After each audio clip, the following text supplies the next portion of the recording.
Now, where's the tweet going out? It is going to the Big Play Reflog show. Okay. Uh-oh. Maybe. Oh, no. Maybe. We're having some issues with Twitter. Is it Twitter, really? Yes, it's not user error, it's Twitter. All right, it's not going, so here's what I'm going to do. Oh, we're live on Facebook, right? Yeah, say hi to your Oh, parents. Hi, people at Facebook. Hi, Grandma. Grandma. What are the best political themes of the day? So you think people are actually watching the Cincinnati-Pittsburgh game? I'm lost without baseball. I forget about that every year. So I take it for granted all year long. And then when we don't have it, I'm just sitting there going, oh, man. Kind of weird not having that in the background of my life. Right, it's out there now. Title's all messed up, so make your own title. Oh, yours is so creative. Big Reflog show live. Shut up, Chris. Oh, come on. So this song is 2 minutes. One of these times we're going to get it out before the 2 minutes end. Not very likely. No, it is not.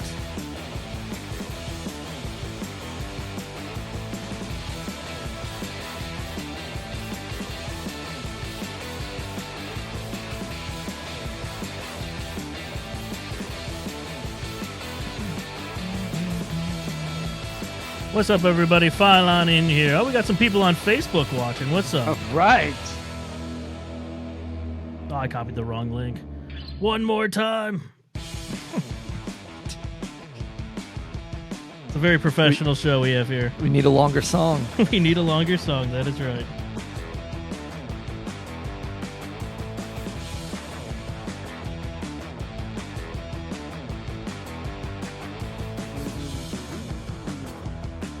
Oh, we got 10 people watching on Twitter. What's up? I'm getting close. I Me swear. too. Just trying to put the finishing touches on this.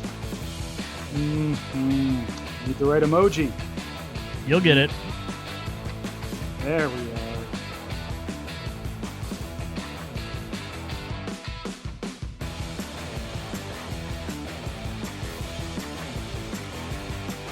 We are still presented by Shaq News. Is that correct? Yes, we are. The Throw greatest it gaming in. website in the world. So, presented by Shaq News. And we're giving away a hover helmet. Woo! Giving it away.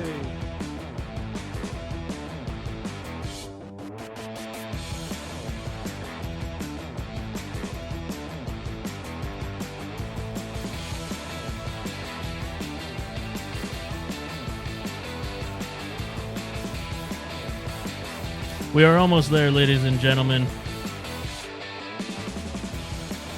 Maybe it's me. It's definitely Nick.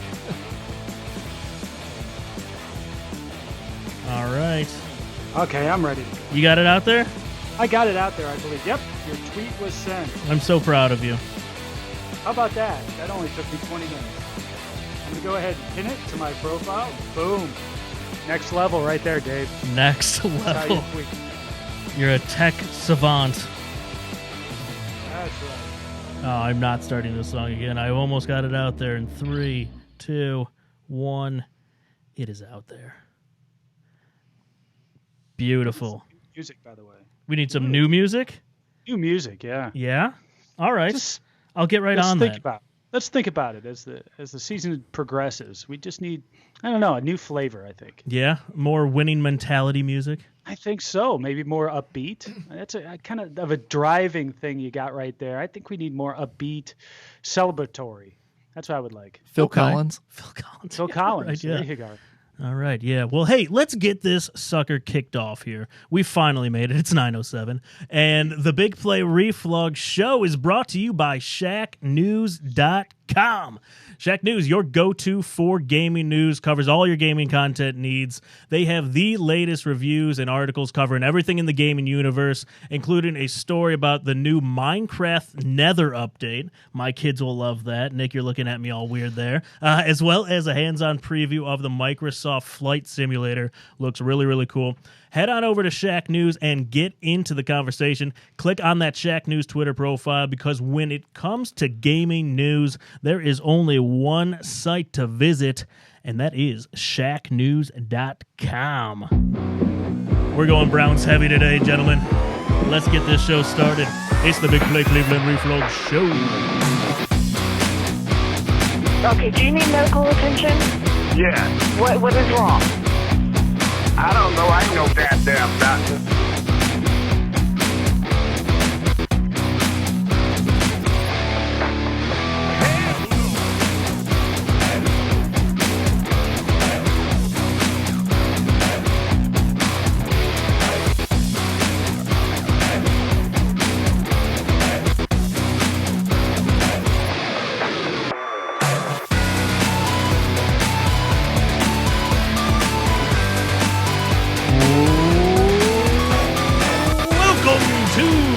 The Big Play Cleveland Reflog Show. Today is Monday, September 30th, 2019. I am your host, Big Play Dave, alongside Mr. Reflog himself, Mr. Chris McNeil. What's up? Tomorrow already starts October. That's amazing. That's weird, right? Is that when we Yeah, start? it Do we start is. drinking Oktoberfests? And Oh, yeah. yeah. And more importantly, as an adult, I've also got to pay the mortgage. I've got to put a car payment in. Yep. Oh, Way to man, bring that us just down, went through Chris. My head. All exciting things at the top of the show. Hey, the Browns won. Browns won. Hey. The Browns won. And we got a new face in the studio, the man behind the show, lead show writer, associate producer, Mr. Nick Greenwood. What's up? Hey, Dave. Thanks for having me. Also, Chris, 2 wins before October 1st. Wow. Yeah. That's weird. Right? When's the last time that happened? Never. I don't know if I was alive. That's right. We got what's up, everybody in the comments. We got our boy John Sparks. He says, "Let's do this. It's Victory Monday." Is indeed. How about that? I was drinking coffee today on Monday out of a regular looking mug. I looked like just a complete idiot. Felt like an idiot. I go on Twitter. I see all these Cleveland Clothing mugs, Victory Monday mugs. I was like, all right, I'm ordering one right now. This is enough. Made specifically for days like today. That's right. Hopefully we'll have many, many more so you can enjoy that mug many times this season.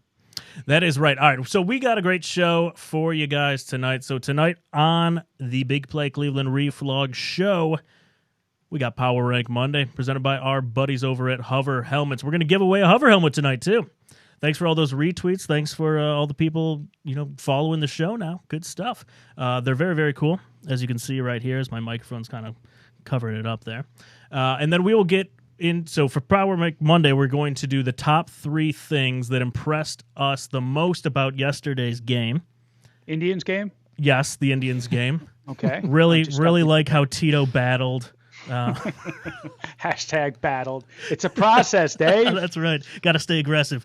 Then we will break down the latest Cleveland sports headlines. We're going very, very Browns heavy. We might talk Indians for about 10 seconds at the very end. We'll leave it up to you guys. And chime in here on Twitter, on Facebook, on YouTube. And then we'll get some opinions of Nick and Chris on a few stats for this upcoming game on Monday night in San Francisco in our over-under segment. Hit you with a couple would you rathers, and then we will get you out of here on our bold predictions for the week. Let's kick things off with Power Rank Monday, presented by hoverhelmets.com.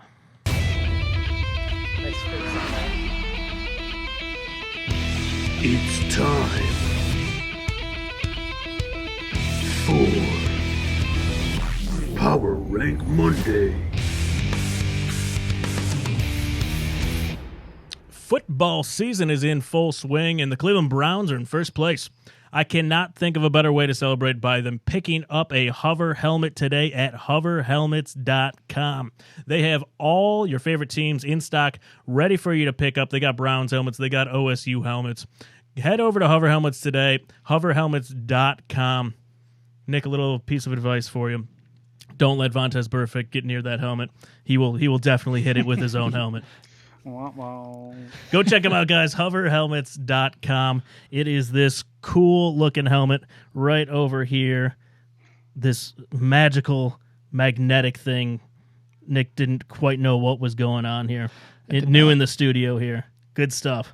Go check him out. And we're going to give it a free one. Should we give it... What do you think? We should do it now? Should we do it after Power Rank Let's do it at Monday? the end of the Power Rank. Okay. So you have to listen for all of our Power Rankings, as magical as those are, before you can earn your hover helmet tonight. Wow. Okay. How about that? I like it. And then, of course, they're going to want to stick around after that. But, at least let's get through that. You know what, Chris? Do you remember when we gave away the Madden codes? We had like 1,500 people watching. We gave them away, and everyone stayed. And I was like, why are you still here? Because of us, Dave. That's Come on. right. That is right. Okay, so the Browns got a huge division win yesterday. So we are going to power rank 3 things that impressed us the most in that game versus the Ratbirds. I will kick things off with my number 3. That's how the ding works, Nick. Number 3, beat up secondary. A lot of times, a depleted secondary, starting a game, let alone one person out of the game for your starters. This squad who hasn't been practicing as a starting crew, that could go horribly, horribly wrong for an NFL team. And sometimes a backup squad could get really lucky and have one really good game.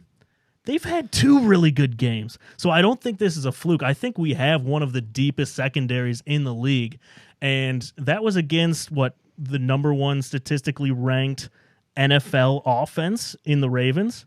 We knew it was a joke, but at the time, that was it. They were first in points, I think, rushing and passing. So not bad. This secondary is legit. It's going to be nice when we get a few people back, but they are definitely holding their own. My number 2. It's kind of a weird one. I'm going Odell Beckham Jr. He hasn't done a whole lot, but I'm impressed though. He isn't bitching about a lack of targets. He's not complaining about getting choked out by the Ravens. He's being a team player who New York said he wasn't going to be.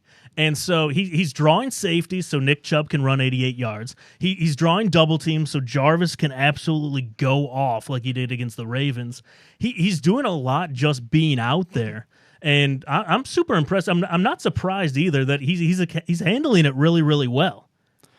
Yeah, I'm surprised getting choked out on the field yesterday. You'd thought that he would probably say a few things in the post game about that really go off, especially from the way everybody in New York had painted this guy. And it's been the opposite. You saw him on the field. He was really rooting on all the other players in a positive way for the Browns. There are photos of him with our tight end, our breakout tight end for the ball game. Yes. He was just as excited as he was for receptions. It's great to see so supportive out there, even when the Ratbirds are out there cheating with him. That's right.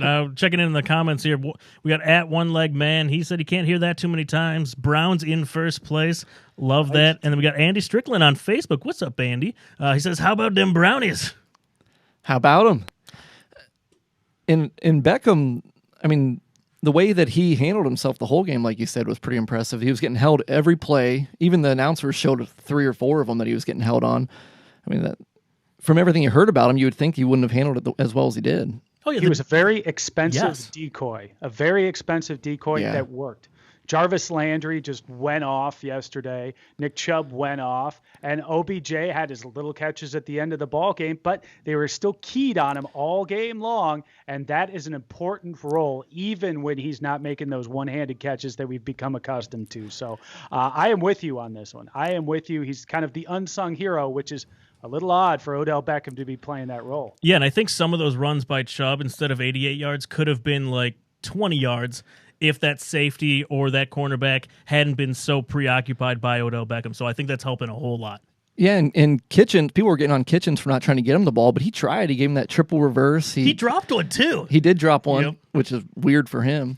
And then they had that option run with Landry that could have went to OBJ. I mean, they were trying to get it to OBJ, just wasn't working out. Hey, it's working out. We got a W. Yeah. And my number 1, Ding. Chris, you'll like this one. Kicking. Yeah. We're talking kicking. We talk kicking and punting every week. Easily kicking, my number one. So last year, you guys will all remember this. We held our collective breath, almost had a heart attack every single Browns game while we were waiting a Zane Gonzalez or a Greg Joseph kick that was just waddling towards the goalpost to go right or left. This year, Austin Seipert has been automatic, and that's an understatement outside of that extra point for the first game. But he hasn't missed a field goal. It's straight booms right through the center of the uprights. It's an incredible feeling. I haven't been nervous once watching the Browns kick a field goal this year. Oh, I hope the football gods are not listening. You cannot say things like this out loud. You can think them to yourself. Do not say them out loud, Dave, especially when it comes to the Cleveland Browns kicking Every game. kick has been right down the middle. Oh, shut up. Just shut up now. Oh, you're screwing us over so much. You just know that this is going to come around to bite us, and I'm going to be here to remind you of that. So, hey, a nice nod to the kicking game. Are you worried at all about our punting game? Are you No. worried at all about the Scottish Hammer? He doesn't seem to have the booming leg. He was having some problems yesterday. It seems I'm expecting like 70 out of this guy. The guy's a beast. I hope he's not losing his fastball already. He doesn't seem to like make much of a running like 1, 2, 3 step into it when he's punting. It's like he just holds it and he's like, I'm Scottish Hammer, and just kicks it. Well, I'm sure he says that too every time he kicks it. I want to think of that now. I am Scottish Hammer. Boom. well, I saw a stat. They've only actually tried to return 4 of his 20 punts. Yeah. And they've only gotten 19 yards all year on returns. So, I mean, he's Okay. doing his job. They might not be going super far, but no one's returning it on him either. Yeah, I mean, I'm with you Super there. far. Come on. We didn't bring him in to be an above-average punter. We brought him in to be the Scottish Hammer. I want that guy That's true. to do things every time he's on the field. You go, oh, yeah, I'm sticking around to watch this punt. I want him to wear a kilt, but I don't think they're letting him do that either. That's true. That's true. Yeah, the two things I'd like to see Jamie Gillen do is one, when we're punting from like the 50, either do a fake and just plow people over, or get it within like the 5-10. Like he's doing it to like the 20-yard line, Yeah. 18-yard line. I think he could probably work on that a little bit, but he hasn't been kicking all that long. I mean, he got a scholarship off Facebook. Yeah. Like, come on. He did have one kind of rough one yesterday where it went out of bounds like the 30 or something like Yeah. that. But other than that, I've been happy with him. Yeah. Chris, what are your things you were most impressed with? Okay, let's go with my number 3. That's persistence. Persistence, gentlemen. I tell you what, this was the type of game, especially going into halftime, that the Browns traditionally blow. One of those close games you saw going into half. We had just a great opportunity to get the ball in for a touchdown. We settled for a field goal. And I told my dad, I was listening to the game with him, I said, uh-oh.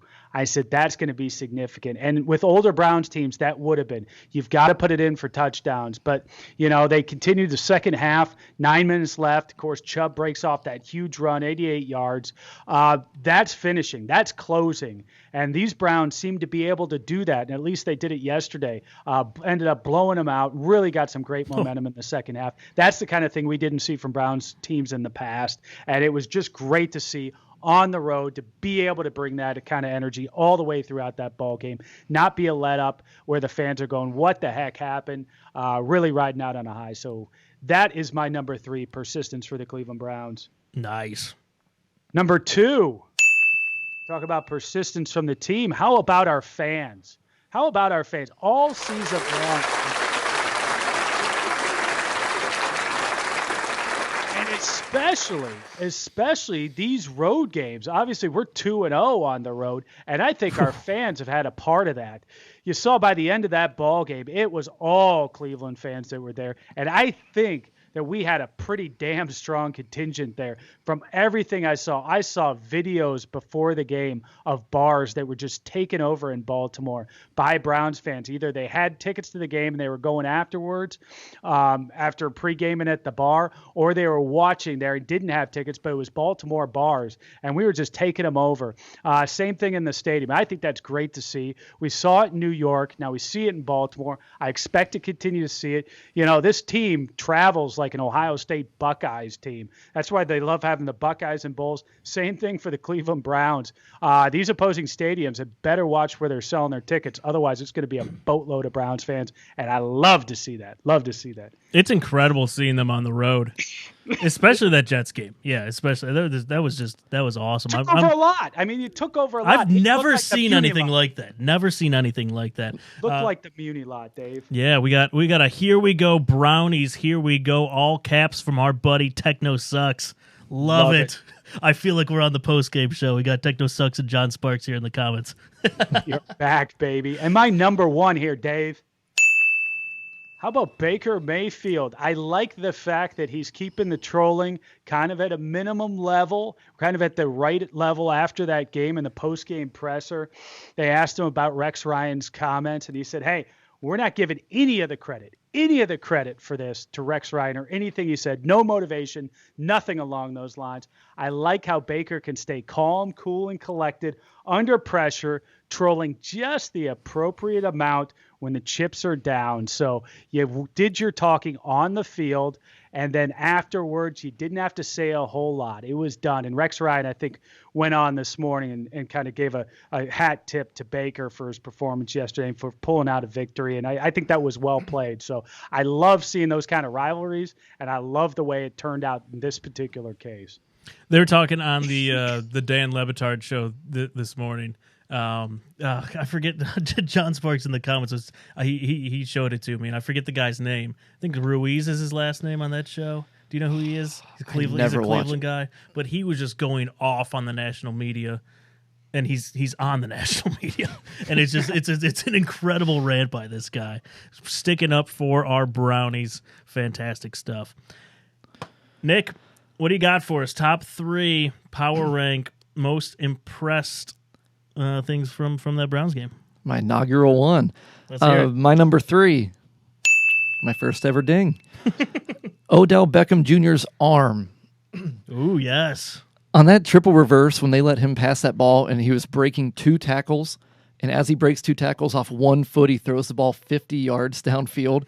That was pretty impressive. And if it wasn't for the Ratley drop, OBJ would have actually had more passing yards than Lamar Jackson in the first half. Because Lamar had 34 in the first half. He would have had about 50. Although he should have ran it. Did you see after he split those 2 defenders, he literally had like 30 yards in front of him. Yeah. Well, don't gloss over that step up either. That was impressive. That was impressive. That was a veteran quarterback move. That step up, those guys were gone. All of a sudden you thought, okay, he's going to get sacked. Please don't get hurt by both of these guys. He takes 1 step up, boom, they're eliminated. He's got the open pass or the running lane. That was a hell of a step up. Yeah, it was. Yeah, he's impressive. That's a cannon. And there's videos him and of Jarvis and Baker. Yeah, not bad. There's videos of him kicking field goals. I mean, that guy does everything. It's crazy the stuff he can do. It's an athletic dude. Yeah. All right, my number 2. Freddie's creativity, keeping on that same line there. We didn't hear that the first couple of weeks. No, and fans have been begging Freddie to get back into what he did last year, where he would kind of sneak in a little trickery here or there, run the wishbone, all those different things. Mm-hmm. And yesterday he did that triple reverse pass, which was pretty cool. And then the play that actually worked was that jet sweep option they ran with Landry, where he could pitch it back to Odell.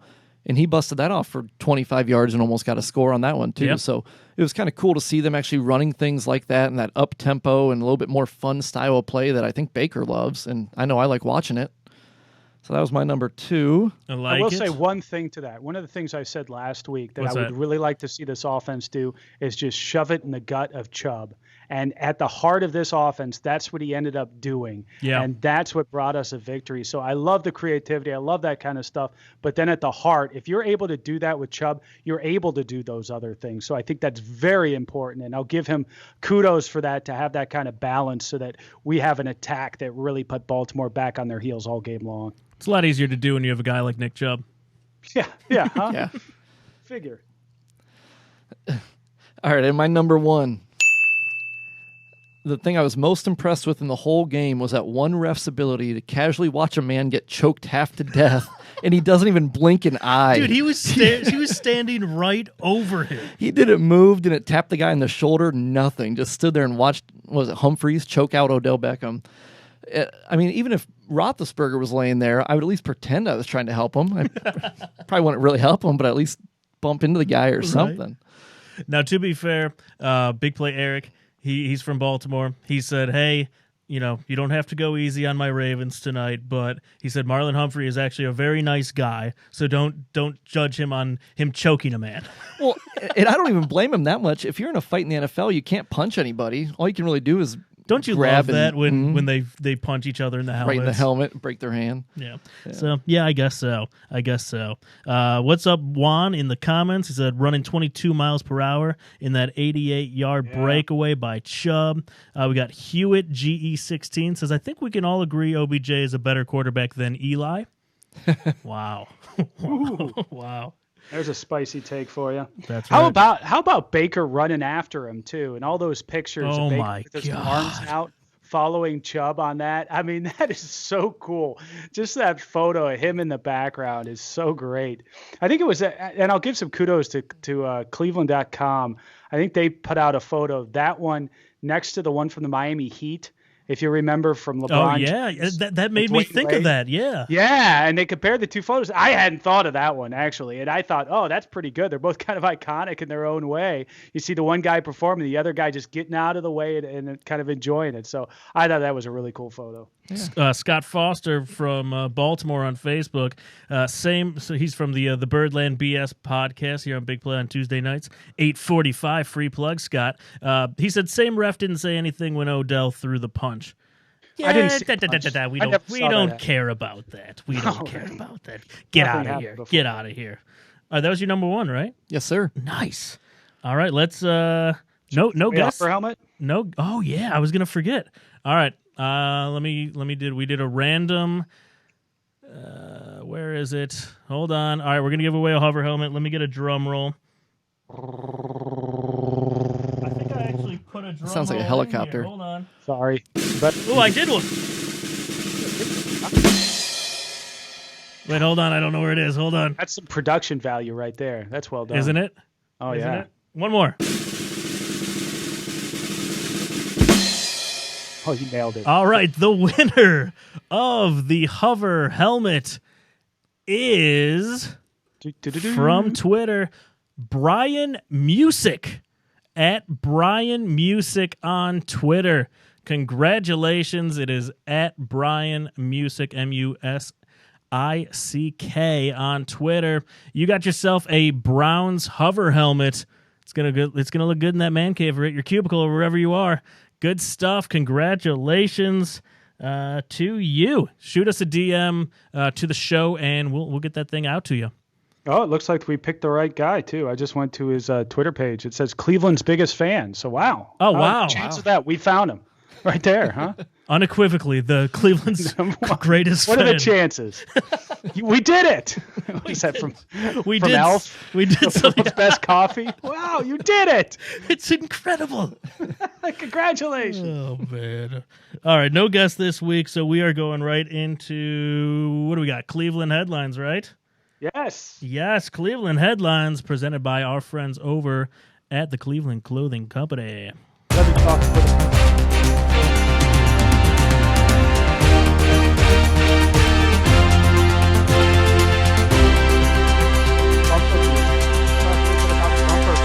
Bum-ba-da-bum-ba-da-bum. Like I just tried to do. Let's talk about Cleveland Clothing Company. As you see, Dave and I, we got the memo today to wear our Cleveland Clothing Company shirts with pride. They're the perfect place to get gear for all things Cleveland. Celebrate the Browns' win yesterday with a Victory Monday mug. Yeah, they've got those. Or represent the AFC North leader with any of their new Browns merchandise. Make sure to visit Cleveland Clothing Company. Check out their newest selection of T-shirts, tank tops, sweatshirts, and more. Stop by any of their locations or online at clevelandco.com. Use the promo code BIGPLAY20 for 20% off. That's Cleveland Clothing Company, folks. That's right. So we got some pictures of Cleveland Clothing's newest apparel on here. They got some new hoodies that came out, I think, this morning. I already ordered one, so I should have it for next show, along with my Victory Monday mug. Chris, I gotta get one of you these mugs. do, man. You do. I mean, they're cheap. Just they're super cheap. I know. I kind of noticed that too. And I figure, the number of uses I anticipate getting out of it this year, it's still well worth it to invest in it right now because I know I'm going to be having that thing many a Monday. That's right. And even a Tuesday for next week. They need a Victory Tuesday one. For I saw a lot of people on Twitter just putting like masking tape over it and just writing Tuesday. So good stuff. Go check them out. Cleveland Clothing Company. We got some people in the comments obviously mad they didn't win. One Leg Man says, LOL, I went to school with him. And then Acid Sphere says, weird how that works. You found the biggest fan randomly. yes, he's definitely the biggest fan. We found the number one fan. That guy must get everything, Cleveland. That's right. He wins everything because he's number one. Yep, you got us. You got us there. All right, let's get into some Cleveland headlines because we need to talk some Browns. We've already talked about it a little bit in Power Rank Monday, but we are officially in first place in the division, technically 2-2. We beat the Ravens 40-25 yesterday, took the first division lead since 2014. Brian Hoyer, yes. Hoyer, destroyers. And Johnny Manziel's not coming in for Baker Mayfield, so I think we'll be okay. We're a quarter of the way through the season, which is kind of weird to say. 2-2. Initial thoughts on this team thus far, Nick? I'll start with you. All right. Well, my biggest thing was going into this season. There were a bunch of tough games early on in the season, and on paper, I would have said the top 3 hardest games we have all year would have been the Patriots, the Rams, and probably at Ravens, especially if you knew Roethlisberger was going to be out all year. Yeah.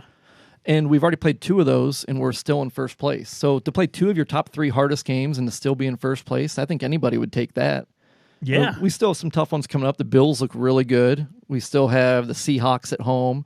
So we do still have some other tough games coming up. And every game's tough except the Dolphins. Right. But it's nice Parade to get some of these hard ones down out of there the way. in Miami. Yes, it Yeah. is parade time. Yeah, it's interesting to think about. Like, you looked at this schedule, and Chris, I mean, we looked at it, before the season even began, and we're like, if you can be anywhere near 500 after that Patriots game, after the bye week, you're looking pretty damn good on the season. Yeah. I would like to pull as a Cleveland Browns, be like the Minnesota Twins, and just have everybody kind of fall off in the division, and have us just magically continue to get the job done, and have people kind of scratching their heads about us, and that would be completely fine with me. I think the thing that stood out the most to me right now is the way that this team is starting to evolve. We saw it yesterday. We talked about it a little bit offensively with OBJ. He's playing a little bit of a decoy in that game. Now we know probably we get to the Monday night game, he's going to be back to the centerpiece of that offense. But that's kind of, once you get a little bit on film, that's kind of the back and forth I think we're going to see with a guy like that. Same thing on the defensive side of the ball. You didn't hear Myles Garrett being called out a whole lot. They were keying on a guy like that. You see Olivier Vernon start to get in there. You see some I always screw up. You got it. Come on, you can do it. I'm not even going to tell you. You got it. I don't know how many times I it. screwed up his name. Ogunjobi. That's right. Down there on the line, you see the defensive line really coming along, and Myles Garrett being kind of quiet. I'll bet on Monday night. I'll bet he's got a couple of sacks coming back. But it's just that back and forth, and I think that's what a good team needs to do, is to be able to manage that, to be able to make those adjustments from week to week, so that some of these players step forward and then maybe take a smaller role or a decoy type of role, so that some of the others like Jarvis Landry gets his touches. You see more Chubb in there. I think I like the progression of this team. I'm excited to see what's going to happen, because with a team like this, you've got many weapons on offense, many on defense, so you don't have to rely on one guy every week. You don't have to rely on just a couple. You've got to be able to spread around the touches, spread around the schemes on defense, and I think that this team's going to continue to do that. So that's going to be fascinating to watch. Yeah, case in point, Olivier Vernon. Everyone heading into this game against the Ravens was ripping on him. They're like, we shouldn't have made that trade. We should have Zeitler. We would be way better if we hadn't had that trade. He hasn't even had a sack yet. What's he do? Right off the bat, destroys Lamar Jackson. Yeah. Fantastic stuff. And also caused turnovers yesterday defensively. Yeah. The Ravens hadn't had a turnover yet. And we were able to get a couple of picks, a fumble. I mean, That's the kind of things that's going to make a big difference for a team like this, because we're not going to run away and hide from anybody in this league. So it's going to come down to things like turnovers, and I think it's very important that this team continues to generate those from a defensive standpoint. Baker Mayfield, another one. So Chris, I threw out just a random stat. I had no idea if it was true or not last week on the show. Turned out it was true. I'll be damned. that doesn't happen very often. Yes, I did. Baker Mayfield has now thrown a touchdown in his first 17 games. I think starts. I saw it was second behind Kurt Warner. Kurt Warner had like 21 games or 23 games. That is incredible. And you had people like week 2, like, oh, we need to go draft another quarterback. I was like, get out of here. People were ranking Josh Allen ahead of him. Probably Trubisky. Who knows? Right? Yeah. No more of that. Baker Mayfield is here to stay, and he's throwing a touchdown in every game. Another one, Freddie Kitchens. I mean, you were talking about it earlier. He looks like he's finally getting into the groove of this offense. And he's running some trick plays. He's not doing as much wishbone as he did last year, but he's figuring it out. That I think he has way more confidence in Nick Chubb now. That he's like, all right, Nick Chubb is going to run for over 100 yards. I can pound it with Chubb, and it's going to work out. So I don't have to be this new age NFL team, put all this pressure on Baker Mayfield. You can do a run dominated offense and be just fine. And throwing short passes. That's what the Patriots have always done. They kind of dink and dunk their whole way. And especially when you have as many playmakers as we have, you go 4-yard slant, 5-yard out, 4-yard slant. Eventually Odell or Landry or someone's going to bust one. I mean, you saw it with the Jets when Odell took that 70-yarder and then Chubb just handed it to him yesterday. He took an 88-yard touchdown. And they're going to make plays. Just get the ball out of the hands and go. Yeah, Nick Chubb, 165 yards, 3 touchdowns yesterday. I bet you're pretty happy if you had him in fantasy football. On the season, 398 yards, 4 touchdowns. He's averaging over 5 yards per carry. That 88-yarder helped. A little bit. He had a few of those last year that kind of helped that average as well. Yeah. But yeah, you got to pound it with him. And then you look at defense thus far on the year, 14 sacks in 4 games. Myles Garrett already has 6. And had 0 yesterday. Right?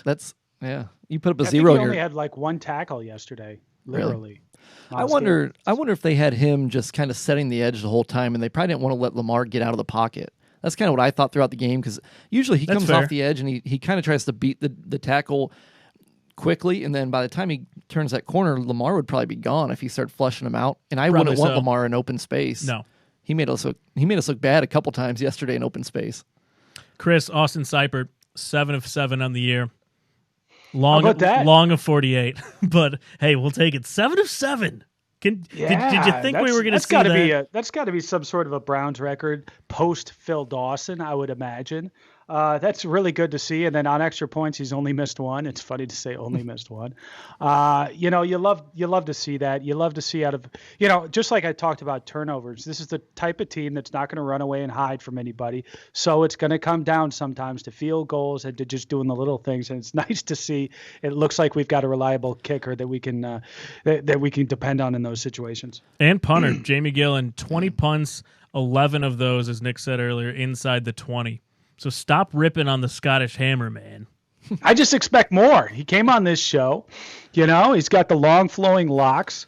He's got a lot of swagger out there for a punter. So if you're going to have that kind of swagger, I want to see something special on the football field. That's all I'm saying. We'll have him back on. You can talk to him. You can give him a motivational speech. You know how much I love shirts, right? And I love wearing brown shirts. For the first time ever, I have a punter shirt. I want to be able to wear that and say, remember when you saw this week 5? Remember what happened with this guy when he punted it 120 yards out of the back of the end zone into the wind? Yeah, that's this guy here. I want to be able to tell stories like that to my grandkids someday. So come on, Scottish Hammer. Get on it. I don't believe that you didn't have a Chris Gardocki shirt. Well, I did have a few of those. I thought Scott Player. Scott Player, yes. He was a kicker, not a punter, right? Oh, he could do anything he wanted. Punching the club bar.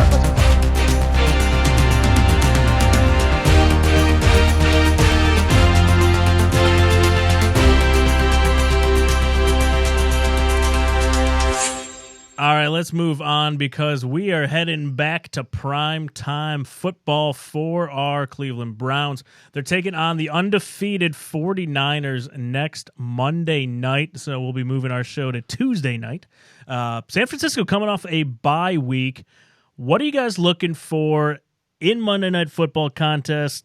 Nick, I'm starting with you. I'm looking at the Jimmy Haslam revenge game.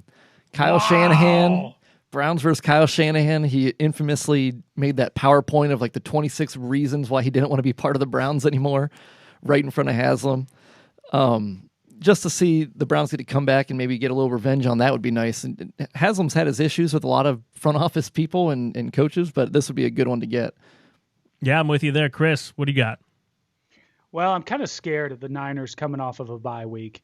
In theory, that gives them more time to really look at what we're doing. So it'll be interesting to see what kind of adjustments we can make. I'm not at all. I'm not scared of this team at all. No. So I just pulled up the schedule here, and these are How their. can you not be? Here's the marquee wins for them. They beat a horrible Buccaneers team, 31-17. Okay, you drill into that. I think they had 3 defensive touchdowns. Okay, Jimmy Garoppolo did not look very good. And then they go out and beat a team that everyone's talking about for a Super Bowl run this year, the Bengals, 41-17. Okay. Garoppolo looked pretty decent. And then they barely beat another juggernaut of the AFC North, the Pittsburgh Steelers, with Mason Rudolph. Those are their wins. Murderers Row. I mean, you looked at the Ravens, Bay, and everyone made fun of the Ravens for Miami and whoever else they played. Come on, Tampa did hang 55 yesterday on the Rams, who just beat us, by the way. Yeah, the Rams had an off day. The Rams had an off day. But, I mean, look at those teams. I mean, the Bengals, the Steelers, Right. and the Bucks. But still, it's an extra week to prepare. True. I am just concerned about that rookie head coach for us and Freddie Kitchens, giving them an extra week to prepare. I think it's definitely a winnable game for us. I haven't seen what the line is. I think it's a pick 'em.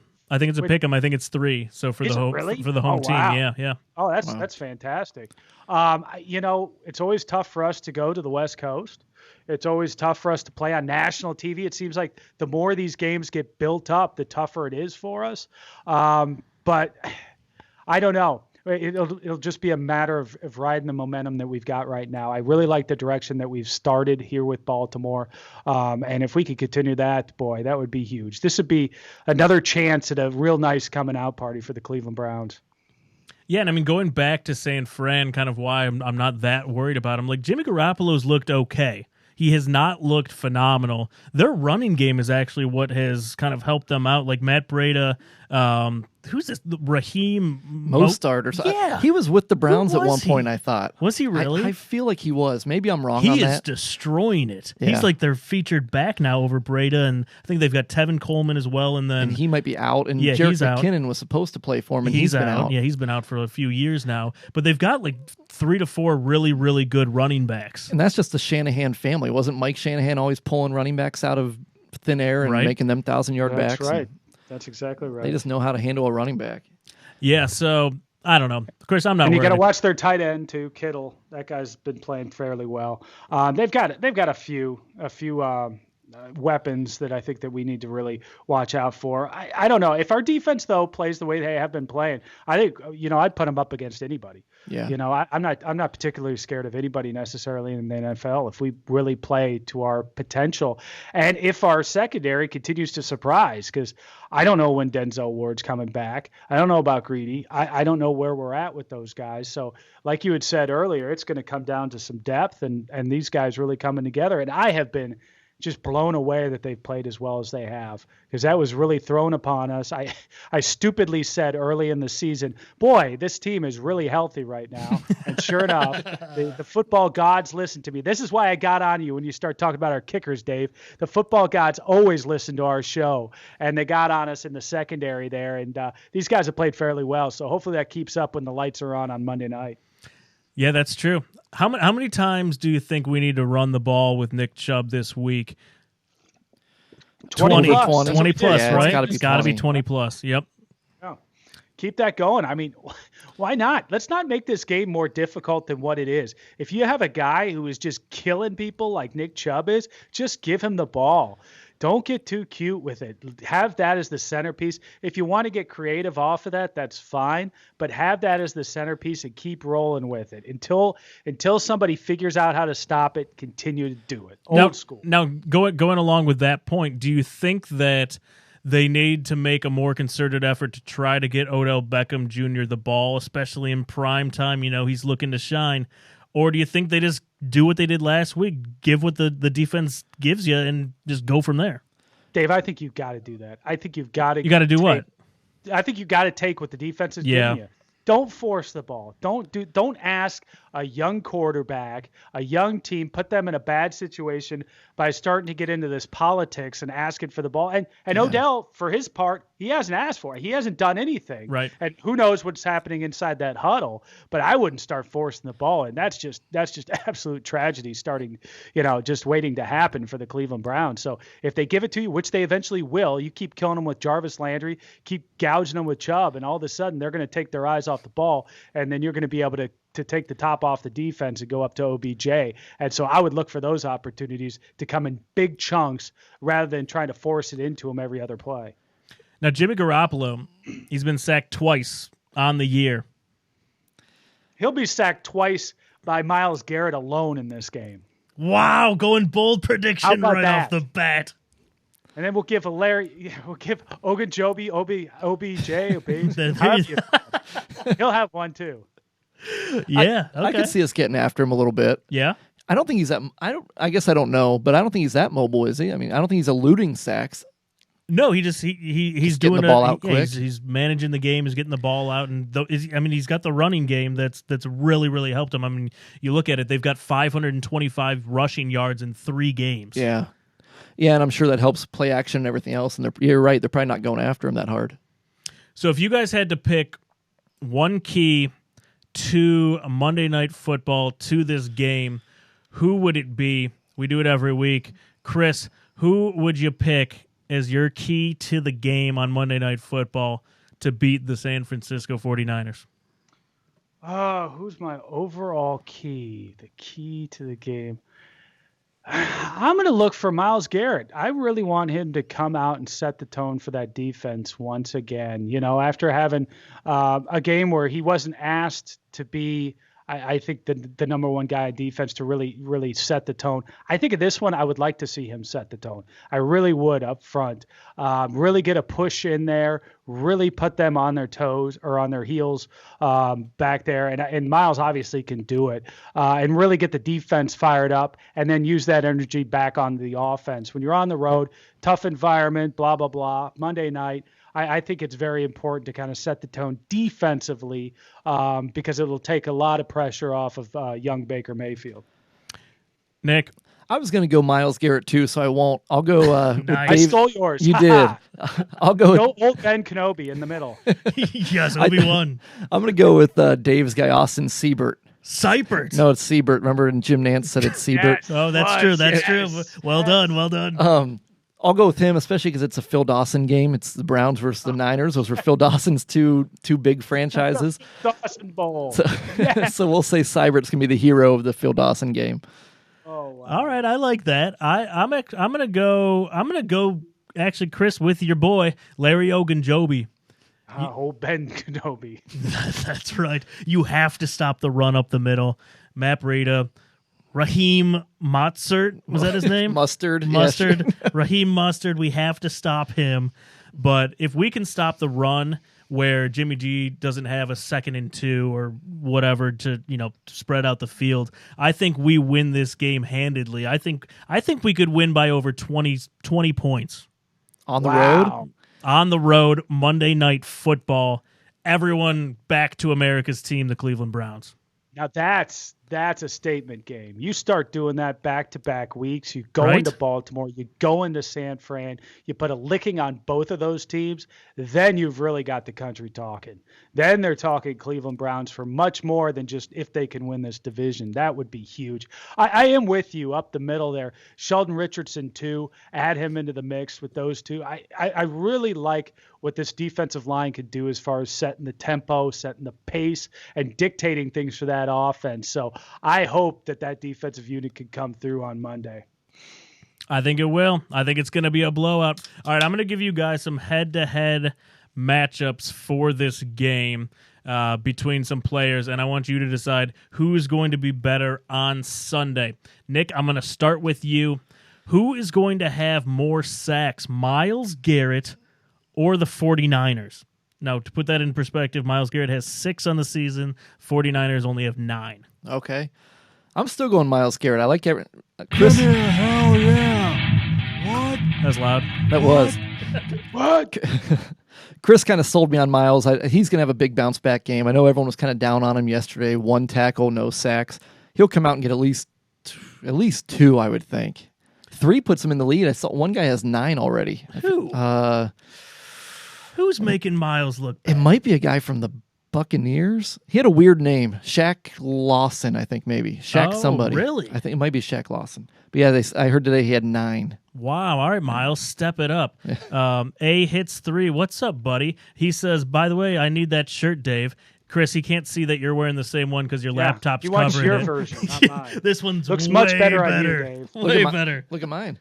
Yeah, it is Shaq in Tampa. Thanks, One Leg Man. Yeah, Thanks. We should have done like a Photoshop on your shirt there. All right, Chris, I'm giving one to you. More receiving yards, Ricky Seals Jones or George Kittle? Seals Jones. I brought up Kittle a little bit earlier. Yeah, Seals. So he's got 96. Kittle's got 165. Oh, Ricky Seals Jones. Come on, let's go with a guy who's been on the roster for like 3 weeks. Why not? Why not? I love it. You know what I love about players like this too? When they bust on the scene, and then you always have those Twitter guys who are the same guys who said that, they were listening to Dave Matthews back when they were, in Charlottesville when no one had heard of him. The same thing with this. They're like, oh yeah, I know everything about this guy. I've been telling all my friends for weeks to watch out. It's like, okay, fine. But what a nice coming out for him. I'm excited to see what he could do. And I don't know what the future is going to look like for Njoku, to be honest with you. I've been very frustrated with him. He's got all the physical tools, and, you can't help the club from in the tub, and that's where he's at right now. And right now, Ricky Seals Jones, man, he's getting it done, at least through one game. Let's see what he could do next week. You're picking him over George Kittle. Yeah, why not? Come on, I'm a pure homer tonight. We just came off a big victory yesterday. I'm allowed to be a homer for at least 24 hours. Chris, that reminded me of it's the people when you're watching the draft and it's like the 7th round and and the offensive lineman goes off and your buddy's like, oh yeah, I had him graded as a 9.8, and like you have no idea who that guy is. Or you get to that round and they're watching, and like the pick before, they pick up some guy who's some obscure guy. No, I can't believe he they just picked him right in front of us. He was just going to fall right in our lap there. Like, fall into our lap on day 3? What? Oh, it's so nice not having to worry about the draft as we used to. All right, Nick, I'm giving one to you. More rushing yards. This is going to be tough. Nick Chubb or the 49ers running back committee? Ooh, all the running backs? All the running backs. So Chubb's got 398.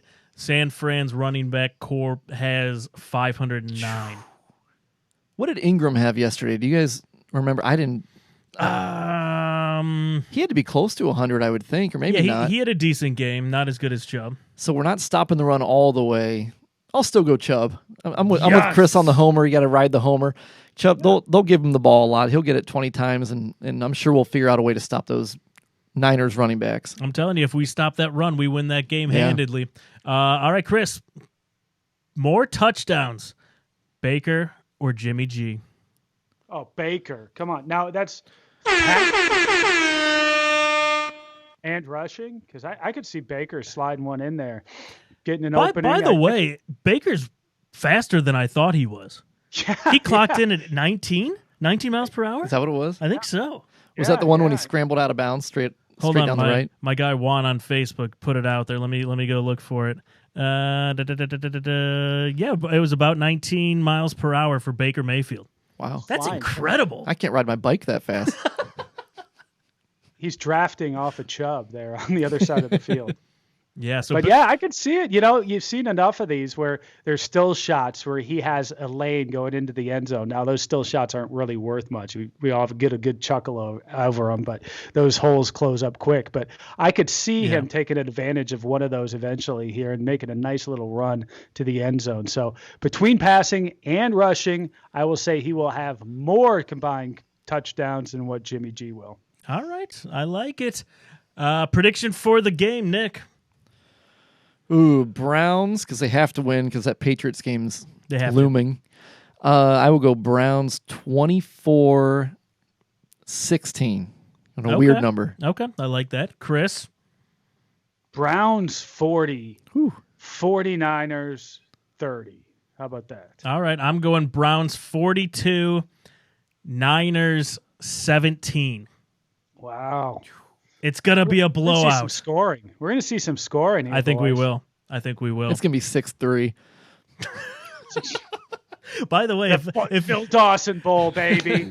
John Sparks says what the people wanna 45-13. see. He's with me, too. He's with me. Hey, Chris, what's the score of that Cincy Steelers game, by the way? I have no idea. Hey, I'm someone not in the watching comments, give us the score of the Cincy Steelers game. that We bum we fight we that's didn't going the bum fight, dude. That was one of your best tweets by far of the month. What was it? You just said it was a bum fight. It's a legalized bum fight is essentially what this ball game is. Bengals, Steelers, 0-3. Right Oh, now it is man. 10-3. Steelers are up at home. We got a barn burner. So, I'm sorry to all those people who are spending the night with us and not watching that barn burner, as Jackson would say. That's right. Thanks to you guys in the comments as well for letting me know the score. All right, let's talk Indians for 5 seconds.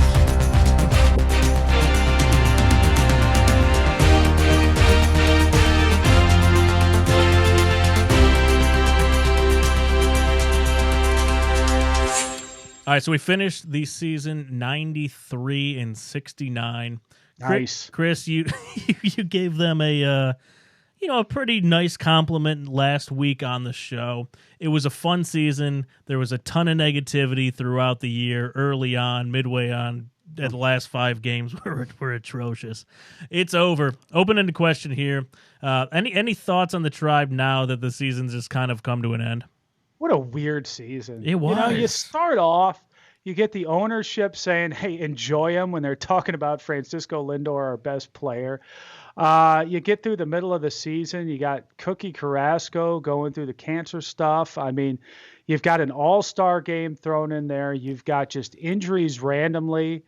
You've got our best pitcher all year long. Mike Clevenger gets into a fight with me on Twitter and wants to know my government name. I mean, this is just weird stuff that happened just over and over. And then all amongst all this, you've got the Minnesota Twins, who nobody thought had a shot, basically go wire to wire in the division and ended up winning the damn thing.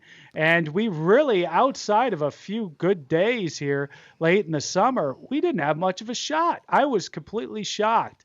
I don't know, very frustrating as a Tribe fan. It's upsetting not to have baseball on every night, but now I'm fully locked into football. I'm hoping that the Indians can somehow put something together for next year, but I don't know. That's a topic for a different show. That's correct. I mean, at this point, because I think there's an uphill climb, and I think it's going to take some forward thinking to have things going in the right direction. Chris, you'll love this. John in the comments, he says J-Ram did get 3 homers, so Dave's bold prediction was spot on. Dave, wait a second. That's another thing. My bold prediction was that Jose Ramirez was going to come back into the lineup and give us a shot in the arm with a couple of home runs. Little did I know he would do it the following night with a grand slam and then a 3-run home run. That was incredible. Now, he didn't really propel us to the playoffs, obviously, but I knew he'd give us some sort of, a pump in the arm, but not nearly enough, Dave. Not nearly enough. Yes, so thank you to everyone on social media for giving me credit for Chris's bold predictions. Never fails. Love it. Good stuff. Any closing comments for you, Nick, for the Indians season? It was a weird season, and 93 wins sounds great, and it is, especially with all the injuries and everything else that they had. But we did beat the crap out of the Tigers, the White Sox, and the Royals all year. I mean, I don't know the number, but we probably won, 40 games against those three teams probably, or close to it. We only lost once to Detroit, right? I mean, that's incredible. Yeah, they were a pretty shitty team. Yeah. So you don't really, I don't really know how good the Indians actually were. They were good, but I don't know how good. I mean, they probably finished about where they should have. I just wanted more Eric Stamets. That's all I wanted. Oh my God. The Dublin boy. That brings it full circle. Wow. I didn't even remember that name until you said that. No, he's back in the minors. He's from Dublin. And hey. Yeah, I remember talking about him. Hopefully he gets good because I have an in. I know his dad a little bit. So we'll be able to have him on the show. And once he gets on the show, obviously he'll catch fire and he'll be another Lindor for us. Well, That's right. When Lindor's in New York, he can come up and then that'll be great. All right. That's enough of that. We're moving on to over-unders.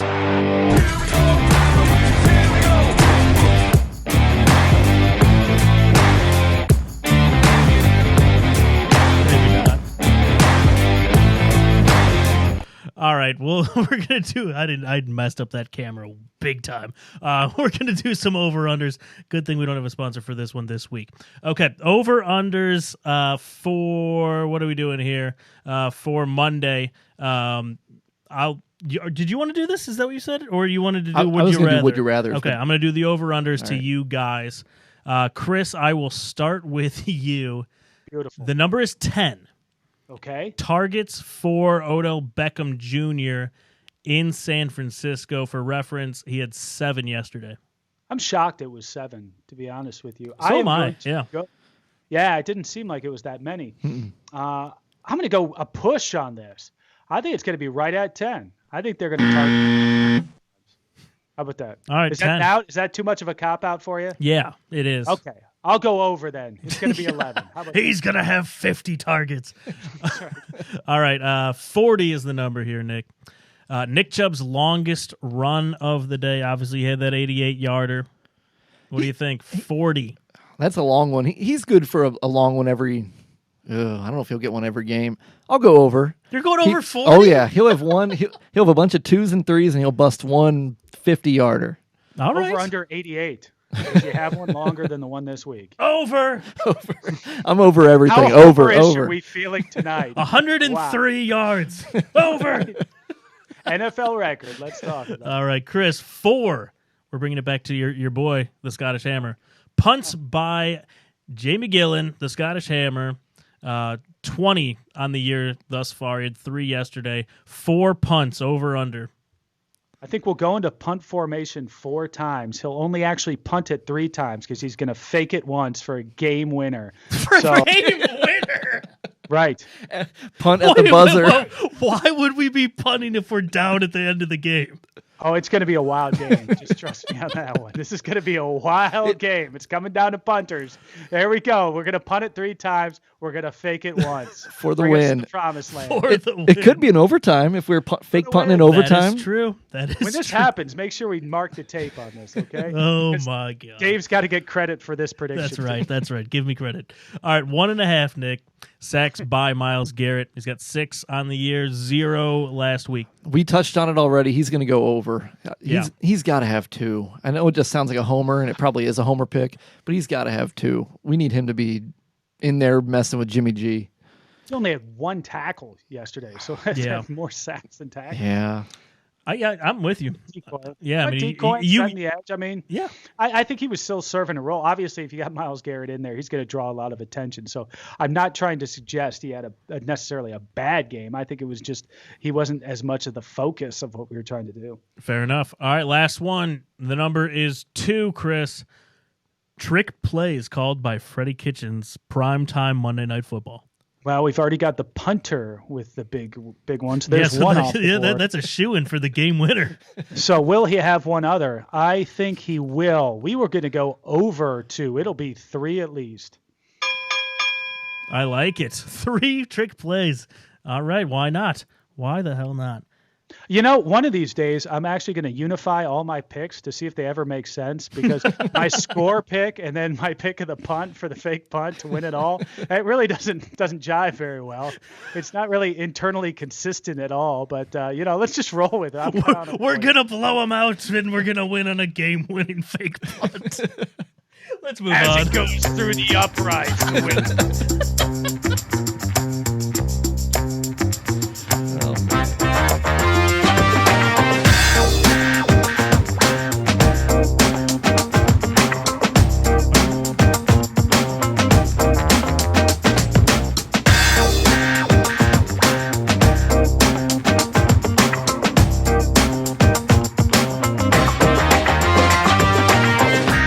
Would you rather time? Nick, I'll kick do it the off. honors. Kick it off. All right, Dave, I'll go you first. Okay. This Monday. And just to preface this, Chris and I do not look at these beforehand, so we have no idea what you're going to put in here. All right. And Chris kind of touched on his already, so we'll see when we get there. This Monday, would you rather Nick Chubb rush for 100 yards or Baker Mayfield pass for 300 yards? Which one would be bigger for you? Oh. Man. See, I think we need both of those. Yeah. Really, I thought that when I put it. You set those numbers at such a spot. I think we need Nick Chubb to go over 100. If I'm putting up and in the NFL these 42 days, points. if you're not passing for 300, what are you doing? Right. All right, Nick Chubb 100, Baker 400. Monster game.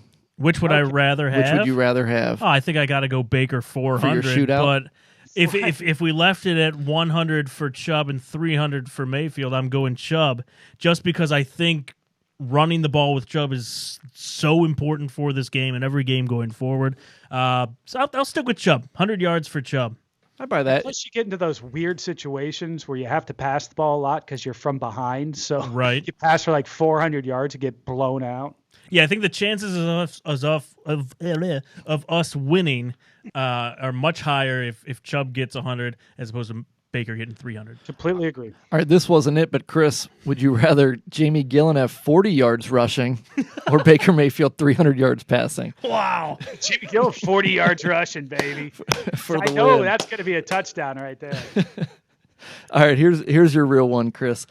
We didn't talk a lot of Tribe. You touched on this a little bit, actually, though. For next season, coming off a 93-win season, would you 69 loss is the way I like 69 losing, 69 loss season. Would you rather the Indians run it back essentially as is, no big splashes, or make substantial changes to the roster?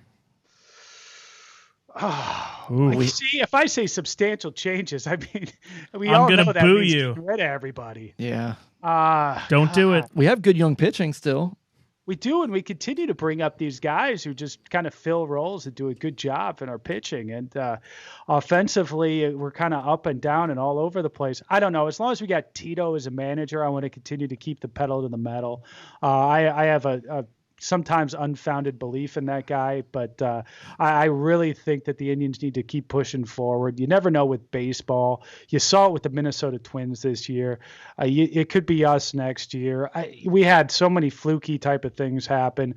I would like it if we were to try and bring back as many of these pieces as we could and add to it with our, limited budgets and everything that ownership throws out there. But come on, throw us a bone or two. Put together a contender for next year. The division's still going to be crap. If we can get by Minnesota, then we'll be in the catbird seat. There you have it. Would you rather? All right, let's just quickly do this ink blot test because Nick wrote it in. I feel bad every time we go over that we don't actually read this. We're over again, but you know what? Who cares? We're having fun. Ink blot time. Chris, first thing that comes to mind when I say this word. Are you ready? Okay, we haven't done these for a while. So how does this work? Explain it to me and the audience because I don't really understand. So an ink blot test, like I don't know, like a shrink puts up an ink blot, and you just say the first thing that comes to your mind when you see it. So I'm going to give you a word, and I just want you to say the first thing that comes to mind when you see it. It could be a one-word answer. You can go on a rant. Doesn't matter. Are you ready? I think so. Okay. Browns play calling. Chubb. Just give me Chubb. Give me more Chubb. I love to see it. I know the creativity Nick was talking about, but rub-a-dub Chubb. Come on. Rub-a-dub Chubb. Pound it with Chubb. Pound it with Chubb. All right, Nick. Oh, yeah. Baker Mayfield, Nick. Leader. Ooh. I mean, even touching on him with him running down the field next to Chubb. How many quarterbacks are chasing down their running back on an 88-yard run? I mean, he just does things like that I know the guys appreciate. That might be the greatest picture of all time. One of them, yes. One of Outside them. of my AV, of course. That's true. That's true. All right, Chris. Lamar Jackson. Oh, injured by the next time we play him. Wow, interesting. All right. Let's see. Nick, the AFC North. Over. Ooh. I think 9 wins it, and I think the Browns get 9 or 10. I was looking at the Ravens schedule, not to bore you too much, but they have a tough schedule coming up too. Yeah. I mean, they still, because they already got rid of their Dolphin game and their Cardinal game, so they still have a way tougher schedule. I think here on out, they might go 8-8, and I don't think the Steelers or Bengals are going to catch them. In the comments, A hits 3. Just says, "Man, the Bengals are so bad." All right, Chris, the 2019 Indians season. Weird. Yeah. It's just a strange season, unfortunately. Nick, Terry Francona. That's perfect. Just leave it at that. I love Terry Francona, but he gets a bad rap anytime they don't do anything perfect. People are ripping on him. Grateful. I'm grateful to have him. I mean, how often do you have one of the top coaches in Cleveland? So I like it.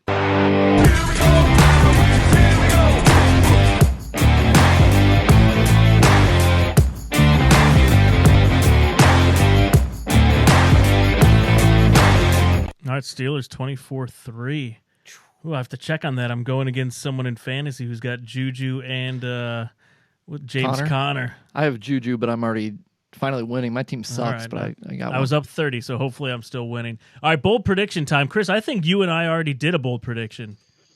Did we? I don't know. Really? I said that the Browns would blow out the San Francisco 49ers in their home arena in San Fran. Yeah. I think that's a given at this point, that the Browns are just going to walk. It's going to be a cakewalk. Obviously. Oh, no. No. Let's add to that, though, my bold prediction, and here it is, because I've already said, and I showed my hand a little bit saying that OBJ is going to be a bigger part of the offense. Here's how big he's going to be. Over 150 yards receiving. Wow. And 3 touchdowns for 3. Odell Beckham Jr. Are one of those off the punt? Obviously, it's going to have to. If you're connecting the dots on everything I've said, this is going to be one hell of a ball game. Do not miss Monday Night Football next week. Yes. All right, Nick, what is your bold prediction for the week? I'll go Browns win. That's not bold. That's not bold at all. Bengals beat the Ravens. I think they're playing the Ravens next week. So Browns will be in sole possession of first place. Ooh. I think they either have the Bengals or the Steelers. I think they have the Bengals. Now, you do know the Bengals are losing 3 I know the to Bengals are 24. Okay. That is a bold prediction. But the Bengals are horrible on any prime. Well, they're horrible in general, but they're horrible on primetime games. They're god-awful, yeah. So I don't know what time that game. And there's no way that's primetime. Ravens, Bengals. I mean, That's we're gotta be at 1 watching the o'clock. Steelers Bengals right now. Yeah, that's true. Prime. Touche. When does this flex start kicking in? It's not till the end. Is it? Yeah. I thought it's like last 4 or 5 weeks. I think. The loser of this game should be flexed out of the league. I would agree with that. Like European soccer. That's right. Yes. Relegated. All right, my bold prediction, the Browns win 42-17. I'm sticking with that. That's my bold prediction. Coach Batten on Periscope says, feed Chubb. One Leg Man says Ravens Steelers 1 p.m. next week. Thanks. Oh, Ravens Steelers. All right, Steelers win. Ugh. Don't No, I say take that back. Come on. Hey, I know Don't we've do kind that. of gone late here. Yeah, what do you got? One last thing. Okay. Real briefly, what do you think about the Ohio State Buckeyes right now? Best team in the nation or not? I do. I mean, you look at Clemson. Yeah, legitimate. Right? Clemson has the most potent offense, at least heading into this season, and they did not look very good last week. And the Buckeyes, granted they haven't played a whole lot of great teams except for Miami of Ohio when they were trailing 5-0. But that's right. I mean, put up a better fight than Nebraska, by the way. Right?